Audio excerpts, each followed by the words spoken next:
அனைவருக்கும் வணக்கம். போன வீடியோவில் நீங்கள் முன்னால தமிழ்நாடு அதாவது மெட்ராஸ் பிரசிடென்சியில் யார் முதல்வராக அதாவது பிரீமியராக இருந்தாங்க அப்படிங்கிறத பார்த்தீங்க.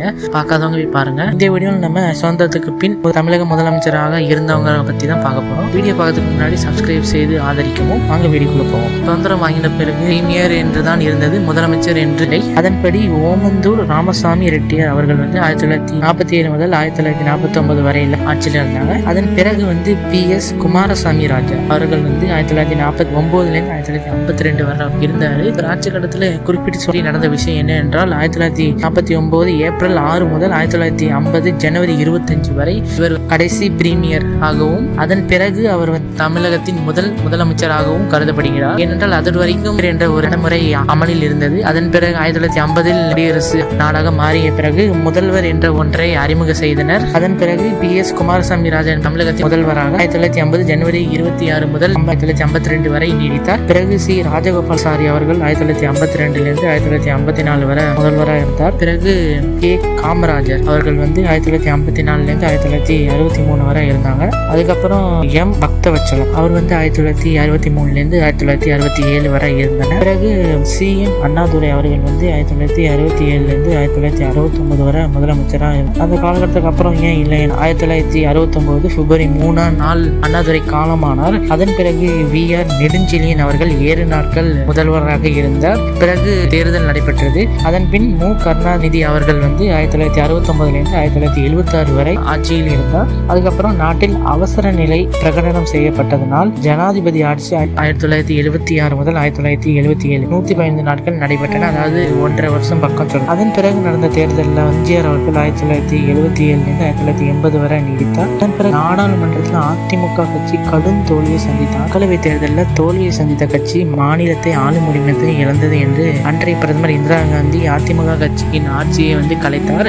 இந்த இடைப்பட்ட காலத்தில் ஜனாதிபதி ஆட்சி 1980ஆம் ஆண்டு 4 மாதங்கள் நடைபெற்றன. பிறகு எம்ஜிஆர் மறுதேர்தலில் வெற்றி பெற்றார் 1980 1984 வரை. அதுக்கப்புறம் 1984 எம்ஜிஆருக்கு உடல்நலம் குறைவு ஏற்பட்ட போது இடைக்கால முதல்வராக வீரா நெடுஞ்செழியன் அவர்கள் 80 நாட்கள் வரை முதலமைச்சராக பதவி வகித்தார். 1984ஆம் ஆண்டு தான் இந்திரா காந்தி மறைவுனாலும் மத்தியில் மாநிலங்கள்லாம் ஆட்சி கலைக்கப்பட்டு மீண்டும் தேர்தல் என்பது நடைபெற்றது. அந்த தேர்தலில் தான் வரலாற்று சிறப்புமிக்க எம்ஜிஆர் அவர்கள் அமெரிக்காவில் இருந்தே வெற்றி பெற்றார். அதன்படி அவரோட ஆட்சி காலம் 1985 1987 வரை தமிழக முதலமைச்சராக இருந்தார். பிறகு 1987 பதவியேற்கும் போதே இறந்து விட்டார். அதனால் மறுதேர்தல் நடப்பதற்கு முன் இடைக்கால முதல்வராக VR நெடுஞ்செழியன் அவர்கள் 12 நாட்கள் இருந்தார். பிறகு தேர்தலில் எம்ஜிஆரின் மனைவியான ஜானகி ராமச்சந்திரன் அவர்கள் வெற்றி பெற்றார். அவங்க ஆட்சி 1988 24 நாட்கள் மட்டுமே இருந்தன. பிறகு ஜனாதிபதி ஆட்சி நடைபெற்றது 1988 1989 வரை. அதுக்கப்புறம் கருணாநிதி அவர்கள் தேர்தலில் வெற்றி பெற்று 1989 1991 வரை ஆண்டார். பிறகும் ஜனாதிபதி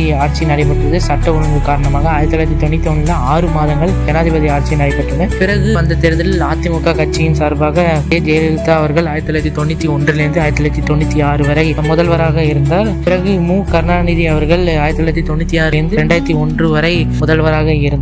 பிறகு ஜெயலலிதா அவர்கள் 2001 4 மாதங்கள் மட்டுமே முதல்வராக இருந்தார். பிறகு பன்னீர்செல்வம் அவர்கள் 2001 முதல் 2002 வரை முதல்வராக இருந்தார். அவர்கள் 2002 முதல் 2006 வரை முதல்வராக தொடர்ந்தார். பிறகு கருணாநிதி அவர்கள் 2006 2011 வரை முதல்வராக தொடர்ந்தார். பிறகு ஜெயலலிதா அவர்கள் மறுபடியும் 2011 முதல் 2014 வரையான காலகட்டத்தில் முதல்வராக இருந்தார். பிறகு பன்னீர்செல்வம் அவர்கள் 2014 முதல் 2015 வரை முதல்வராக இருந்தார்.